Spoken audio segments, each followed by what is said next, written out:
August 1 దేవుని వాక్య ధ్యానం. నీ ప్రార్థన వినబడెను.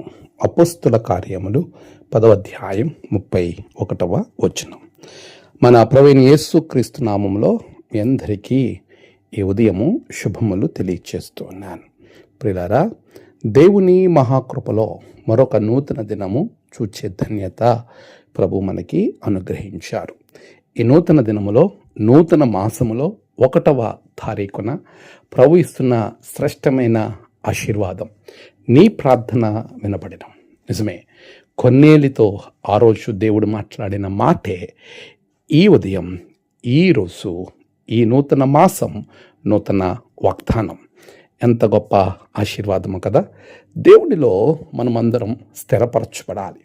ప్రభువులో మనం ముందుకు కొనసాగింపబడాలి. అలా మన జీవితాలు కొనసాగించుకున్నప్పుడు ఆయన మనకు ఇచ్చిన వాగ్దానాలు ఎంతో శ్రేష్టమైనవిగా ఉంటాయి. ఆయన మన ప్రార్థనలన్నీ అంగీకరించే దేవుడు అనే విషయాన్ని మనం ఎప్పుడు మర్చిపోకూడదు.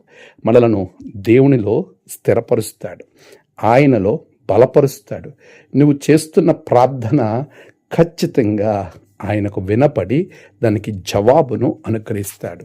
20వ కీర్తనలో నీ ప్రార్థనలనియు సఫలమగునుగాక అని వాగ్దానం చేసిన దేవుడు హన్నా జీవితంలో, అబ్రహాము జీవితంలో, ఇంకా అనేక మంది భక్తుల జీవితాలలో నెరవేర్చబడి ప్రార్థన చేయడం ద్వారా నేను వారి మనవులను అంగీకరిస్తాను అని ప్రభు వాగ్దానాన్ని ఒక్కసారి జ్ఞాపకం తెచ్చుకో.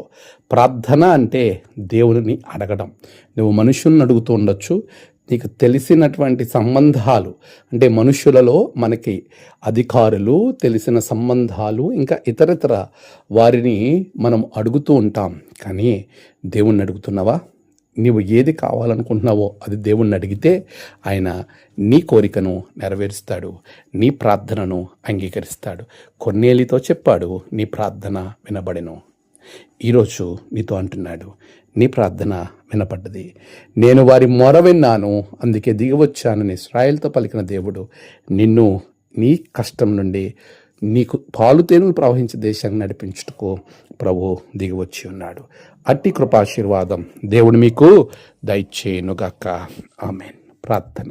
సర్వశక్తిమంతుడా, గొప్ప దేవా, నీ బిడ్డలు కష్టములో, బాధల్లో ప్రార్థన విని వారి కొరకు సమస్తాన్ని అనుగ్రహించు దేవా.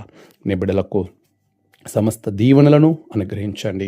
ఈ నూతన మాసము నూతన దీవెనత నింపండి ప్రభువా. ఈ దినమంతా నీ కృపలో బలపరచండి. నేడు జన్మదినము, వాహదినము, ఆయా విశేష దినములు జరుపుకున్న బిడ్డలను బహుగా దీవించండి. తమ ప్రియులను కోల్పోయిన వారి కుటుంబాలకు నెమ్మది దయచేయండి. గడిచిన మాసమంతా కాపాడినందుకు నీకు వందనాలు. ఈ నూతన మాసములో నూతన దీవెనత నింపమని క్రీస్తు పేరట అడిగి వేడుకొంచున్నాం తండ్రి. ఆమేన్.